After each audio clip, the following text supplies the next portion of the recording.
Hi children, today we are going to discussing about the continuation part of environment. In the previous video we already discussed about the environment. What is environment? What are the types of environment? We already discussed. So in the environment we have totally three types: natural environment, human environment, and man-made environment. So natural environment again divided into two types. One is biotic,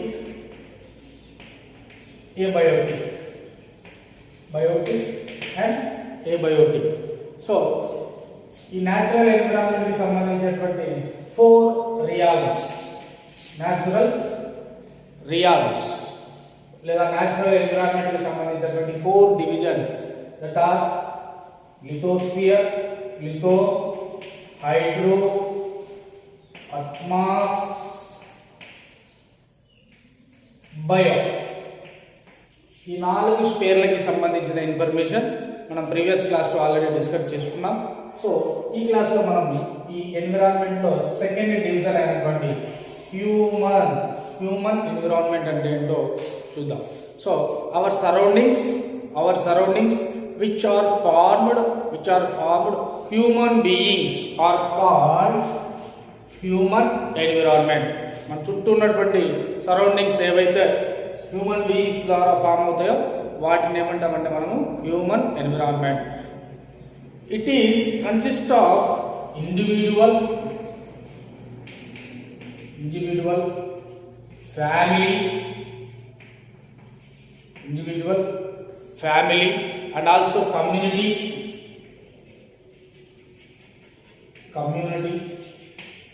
and also religious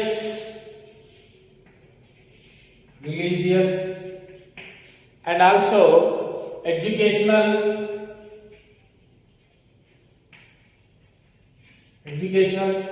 and finally economic and political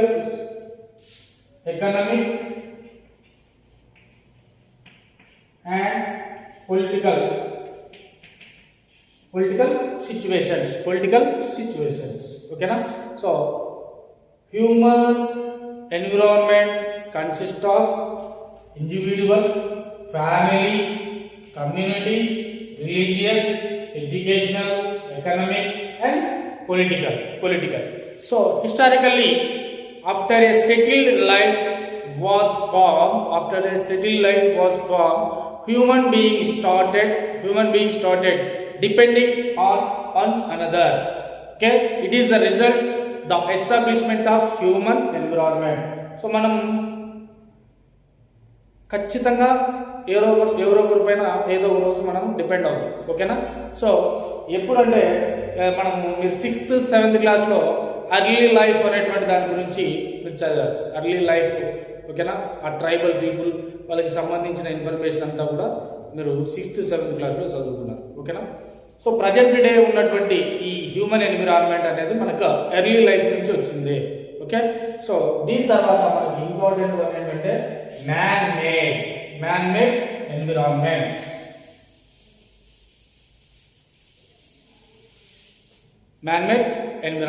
Our surroundings which are made by human beings. ఇక్కడ చూడండి, ఇదేమో human beings తో form అయినటువంటిదేమో human environment. ఓకేనా? So కానీ మనం తయారు చేసినటువంటి ఎన్విరాన్మెంట్ ఏంటి? ఇక్కడ హ్యూమన్ బీయింగ్స్ మేడ్, ఇదేమో ఫామ్, దిస్ వన్ మేడ్. ఓకేనా? సో మేడ్ ఎన్విరాన్మెంట్ వచ్చేసి మ్యాన్ మేడ్, పేరులోనే ఉంది. మేడ్ అంటే తయారు చేసినటువంటిది. Okay, so our surroundings which are made by the human beings are called man-made environment. It consists of buildings,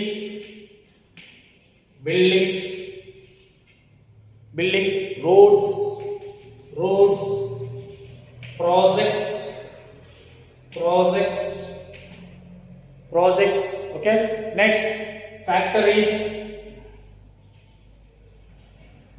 factories and factories, mountains, factories, mountains. Okay, these are the examples. Okay, so early humans adapted themselves to the natural surroundings. They led a simple life and fulfilled their needs using the nature around them. ఇక్కడ early లైఫ్లో మనం ఒకసారి చూస్తే early లైఫ్లో ఉన్నటువంటి public అంతా కూడా natural ఎన్విరాన్మెంట్ని చాలా కేర్గా చూసుకునేవాళ్ళు, కేర్గా వాడుకునేవాళ్ళు. ఓకేనా? సో వాళ్ళకి కావాల్సినంత మాత్రమే తీసుకునేవాళ్ళు. ఏమి కావాల్సిందే తీసుకుంటా ఉన్నారు. సో అక్కడ దొరికేటువంటి ఫ్రూట్స్, వెజిటబుల్స్ అవన్నీ వాళ్ళు తినడానికి. ఓకేనా? సో ఎంత అవసరమో అంత మాత్రమే తీసుకుంటా ఉన్నారు. కానీ ఇప్పుడు ప్రజెంట్ డే ఉన్నటువంటి ఈ మ్యాన్మేడ్ ఎన్విరాన్మెంట్లో డిఫరెంట్ బిల్డింగ్స్ ఉన్నాయి, డిఫరెంట్ ఫ్యాక్టరీస్ ఉన్నాయి, రోడ్స్ ఉన్నాయి, ప్రాజెక్ట్స్ ఉన్నాయి, మౌంటైన్స్ అనేది కొన్ని తక్కువ. ఓకేనా? So as the result of the settled life and their industrial revolution, human beings have to change and use the natural environment to their advantages. ఇక్కడ industrial revolution అనేది మనకు సో ఫస్ట్ ఎక్కడ start అయిందంటే బ్రిటన్లో స్టార్ట్ అయిందండి. So ఎప్పుడైతే industrial revolution బ్రిటన్లో start అయ్యి రిమైనింగ్ కంట్రీస్కి అంతా స్ప్రెడ్ అయిందో అప్పటి నుంచి హ్యూమన్ యాక్టివిటీస్లో కొన్ని చేంజెస్ వచ్చాయి. ఇండస్ట్రియల్ రెవల్యూషన్ పేరులోనే ఉంది. ఓకేనా? ఇండస్ట్రియల్ రెవల్యూషన్ పేరులోనే ఉంది. విప్లవాలు జరిగాయి, చాలా విప్లవాలు జరిగాయి. ఓకేనా? సో అలాంటి విప్లవాల తర్వాత ఎన్నో చేంజెస్ తర్వాత ప్రజెంట్ ఎన్విరాన్మెంట్ హ్యూమన్స్ ఏం చేస్తున్నారంటే వాళ్ళు ఇష్టం వచ్చినట్టు యూజ్ చేస్తున్నారు. మనకి ఎలా అడ్వాంటేజ్గా ఉందో, ఎలా అడ్వాంటేజ్గా కావాలనో అలా ఈ ఎన్విరాన్మెంట్ని ఏం చేస్తున్నామంటే మనం చేంజ్ చేసి పడేస్తున్నాం. దీంతో మనకి ఏమొస్తుందంటే పొల్యూషన్ అనేటువంటిది, pollution is the most important factor present day human beings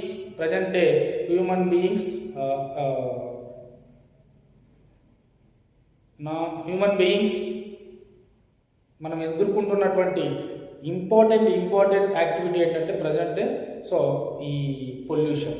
ఓకేనా? So factors of the pollution లేదా first types of the pollution ఉందాం, తర్వాత ఫ్యాక్టర్స్ ఆఫ్ ది పొల్యూషన్ అనేది మనం ఎంటర్ అవుతాం. Okay,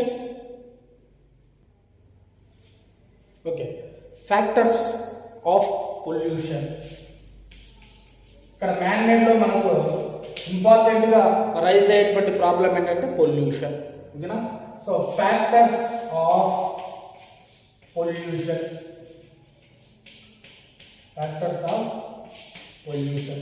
what is mean by pollution? First, so addition of various impurities to the environment is pollution. ఓకేనా? మన చుట్టూ ఉన్నటువంటి ఈ పర్యావరణంలో సో అవి కెమికల్స్ కావచ్చు, లేకపోతే వేస్ట్ కావచ్చు, తర్వాత CO2 కావచ్చు, CFSS కావచ్చు, ఇవన్నీ మన సరౌండింగ్స్లో ఉన్నటువంటి ఎన్విరాన్మెంట్లో యాడ్ అవ్వడమే మనం పొల్యూషన్. అది ఎయిర్లో యాడ్ అవుతే ఎయిర్ పొల్యూషన్ అని, వాటర్లో యాడ్ అయితే వాటర్ పొల్యూషన్ అని, ల్యాండ్లో యాడ్ అయితే ల్యాండ్ పొల్యూషన్ అని మనము చెప్పుకోవడం జరుగుతుంది. ఇప్పుడు 1 by 1 మరి ఈ పొల్యూషన్ వల్ల మనకేం వస్తాయి? హెల్త్ ప్రాబ్లమ్స్ అనేటువంటి వస్తాయి. Pollution causes health problems to all the human beings. ఓకేనా? All the human beings and also living beings. Okay, next first factors of pollution. So ఏమున్నాయి అసలు ఫ్యాక్టర్స్ ఆఫ్ పొల్యూషన్లో మనం చూసుకుంటే అందులో ఫస్ట్ వన్ స్మోక్ చూడండి. సో ఇండస్ట్రీస్ నుంచి మనకు స్మోక్ రిలీజ్ అవుతుంది. At the same time vehicles నుంచి ఈరోజు మనకు కొన్ని మిలియన్ వెహికల్స్ ఉన్నాయి వరల్డ్ మొత్తం. సో ఆ వెహికల్స్ నుంచి మనకి ఏం రిలీజ్ అవుతుంది? CO2 రిలీజ్ అవుతుంది. ఫ్యాక్టరీస్ నుంచి ఏం రిలీజ్ అవుతుంది? CO2 రిలీజ్ అవుతుంది.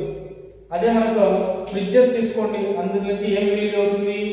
CFC రిలీజ్ అవుతుంది, క్లోరోఫ్లోరో కార్బన్స్. ఓకేనా? అండ్ ఫ్యూయల్ కన్జంప్షన్ అనేటువంటిది ఎక్కువగా ఉంది. మనం వెహికల్స్కి యూజ్ చేసేదే ఫ్యూయల్ అంటే మనకు తెలుసు డీజిల్, పెట్రోల్ ఇలాంటి వాటిని అంతా కూడా ఫ్యూయల్ అంటాం. ఓకేనా. సో మనం ఇక్కడ మెయిన్గా ఫ్యాక్టర్స్ ఏంటంటే స్మోక్, ఫ్యూయల్, ఓకేనా, and industrial dust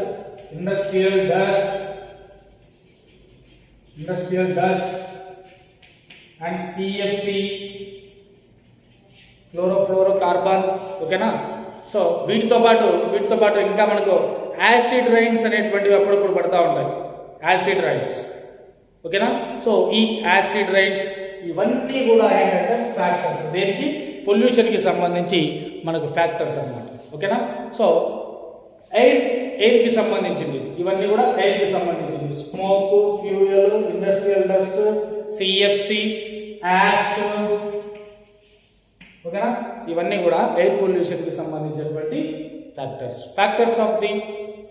of air pollution is smoke. First one most important, second one fuel, industrial dust, CFC, ash. ఓకేనా. Next effects of air pollution.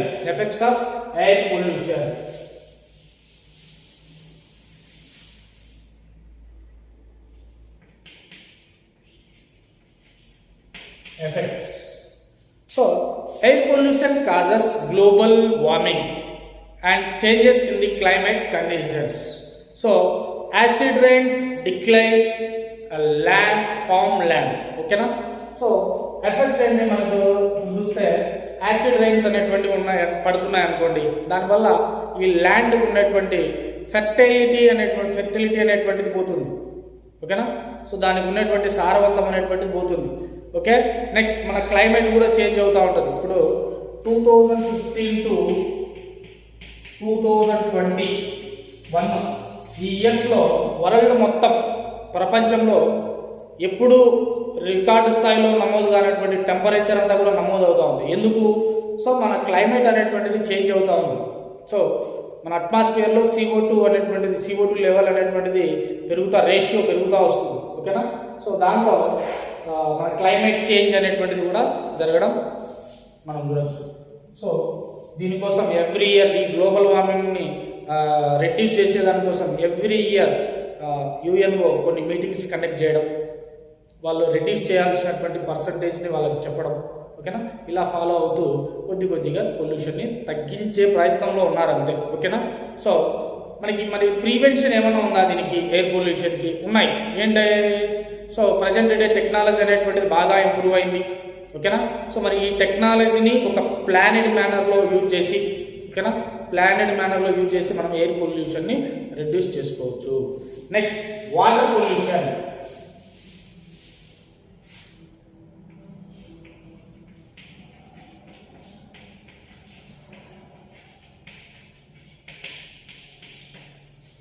Water pollution. Any physical, biological or chemical change in water quality that adversely affects living organism can be considered as a water pollution. ఇప్పుడు మనం ఎప్పుడైనా ఈ మధ్యనే రీసెంట్గా మనం east Godavari డిస్టిక్లో చూసాం. సో అక్కడ వాటర్ అనేటువంటిది పొల్యూట్ అయ్యి చాలామంది హాస్పిటల్లో అడ్మిట్ అవ్వడం మనం చూసాం. సో వాటర్లో ఏవైనా ఇంప్యూరిటీస్ వెళ్ళి జాయిన్ అవుతే సో ఆ వాటర్ ఏమవుతుందంటే పొల్యూటెడ్ అవుతుంది. ఓకేనా. అవి కెమికల్స్ కావచ్చు, లేకపోతే ఫిజికల్గా మనం చేసేది కావచ్చు. ఓకేనా. సో దానివల్ల వాటర్ అనేటువంటిది ఎఫెక్ట్ అవ్వడం చూడొచ్చు. ఓకేనా. So what are the causes of this water pollution? So the water polluted by various causes. So అందులో ఫస్ట్ వన్ వచ్చేసి ఇండస్ట్రీస్ నుంచి రిలీజ్ అయ్యేటువంటి వేస్ట్. ఓకేనా. వీటిని ఇండస్ట్రియల్ ఎఫ్లూయెంట్స్ అంటారు.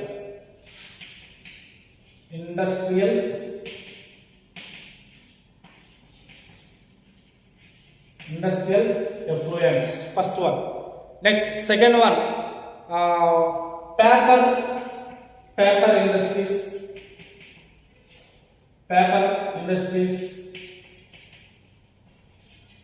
pulp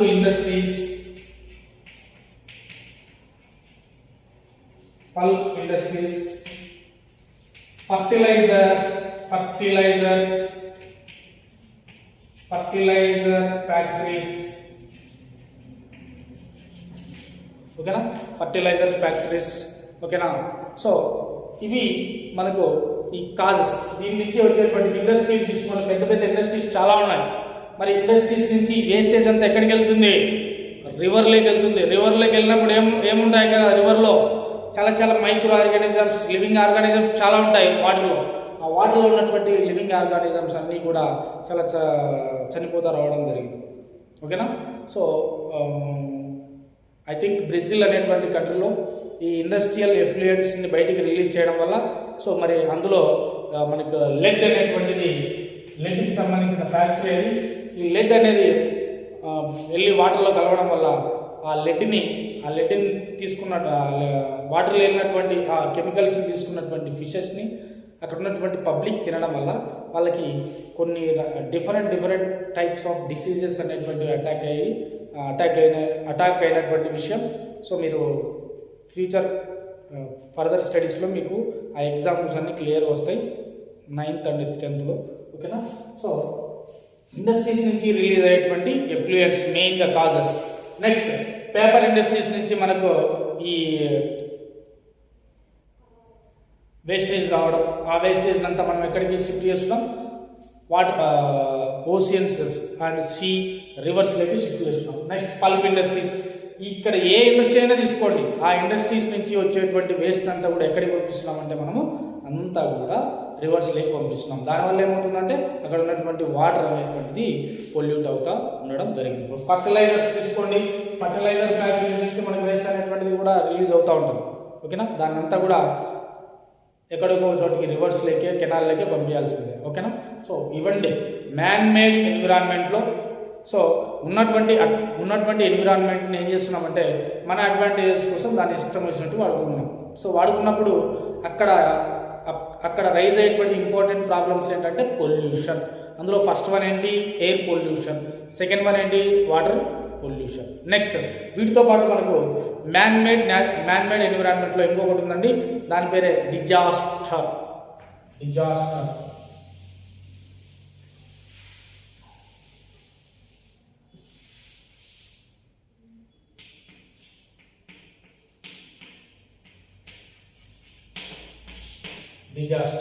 తెలుగులో మనం విపత్తు అంటాం, ఓకేనా. So disaster is a serious disruption that occurs in the short or long term, so causing extensive human and physical, economic and environmental damage, ఓకేనా. That is called the disaster. ఇప్పుడు చూడండి, మనకు సడన్గా అయినా రావచ్చు, లేదా కొన్ని సంవత్సరాల పాటు అలాగైనా ఉండొచ్చు. దాన్నే మనం ఏమంటామంటే డిజాస్టర్ అంటాం. ఇప్పుడు అర్త్ క్వేక్స్ అనేటువంటి ఉన్నాయి. అర్త్ క్వేక్స్ భూకంపాలు అంటాం. సో భూకంపాలు మనకు చెప్పి వస్తాయా? నేను రేపు పొద్దునకి వస్తా, ఎల్లుండి మధ్యాహ్నానికి వస్తా, లేదంటే ఈరోజు ఈవినింగ్ వస్తా అనేటువంటిది ఏం చెప్పదు, సడన్గా వచ్చేస్తాయి మనకు భూకంపాలు, ఓకేనా. సో అలాగే మనకు వోల్కనోస్,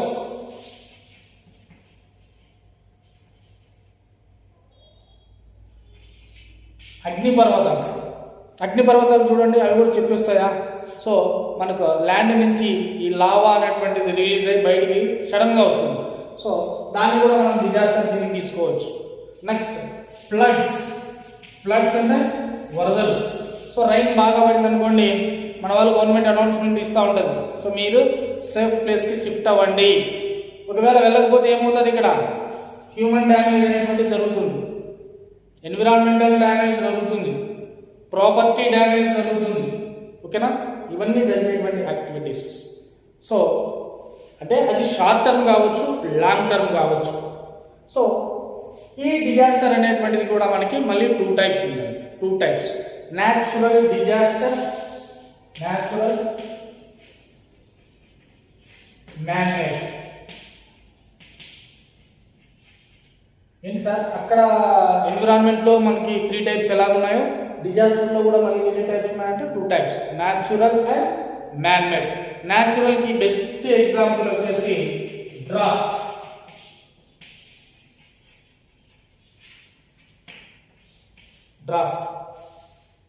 కరువు ప్రాంతం అంటాం తెలుసా, Rayalaseema is a drought reason.